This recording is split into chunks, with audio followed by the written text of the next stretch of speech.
সৃষ্টি করে সন্ত্রাসী কার্যক্রম পরিচালনা করা হয়েছে। তার বাড়ি ভাঙচুর করা হয়েছে, তার গেট ভাঙচুর করা হয়েছে, তার সিসি ক্যামেরা ভাঙচুর করা হয়েছে এবং তাদের উপরে মানসিকভাবে টর্চারিং করা হয়েছে। আমরা অবিলম্বে এই ন্যাক্কারজনক ঘটনার দৃষ্টান্তমূলক শাস্তি দাবি করছি। আমরা আরো দাবি করছি অবিলম্বে এই ঘটনার সুষ্ঠু তদন্তের মাধ্যমে সন্ত্রাসীদেরকে গ্রেপ্তার করতে হবে এবং আমরা ষড়যন্ত্রকারীদেরকে হুঁশিয়ার করে দিতে চাই, বাংলাদেশ জামাত ইসলামের আদর্শ অনুপ্রাণিত হয়ে মানুষ যখন দলে দলে এই সংগঠনে প্রবেশ করছে, ঠিক সেই মুহূর্তে এই সংগঠনের ভাবমূর্তিকে ক্ষুণ্ণ করার জন্য একটি চিহ্নিত মহল এবং সন্ত্রাসীরা আজকে ঐক্যবদ্ধ হচ্ছে।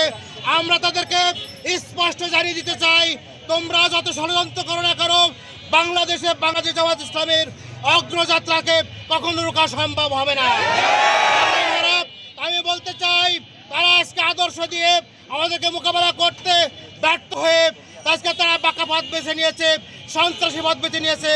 আমরা প্রশাসনের কাছে দাবি করতে চাই, অবিলম্বে তার বাড়িতে যে ক্ষয়ক্ষতি হয়েছে তার দৃষ্টান্তমূলক বিচার করতে হবে এবং সাধারণ ব্যবস্থা করতে হবে এবং সন্ত্রাসীদেরকে অবিলম্বে গ্রেপ্তার করতে হবে। যদি তা না করা হয় তাহলে আমরা আমাদের সংগঠনের ভাবমূর্তি পুনরুদ্ধার করার জন্য বৃহত্তর আন্দোলনে যাওয়ার জন্য প্রস্তুত আছি।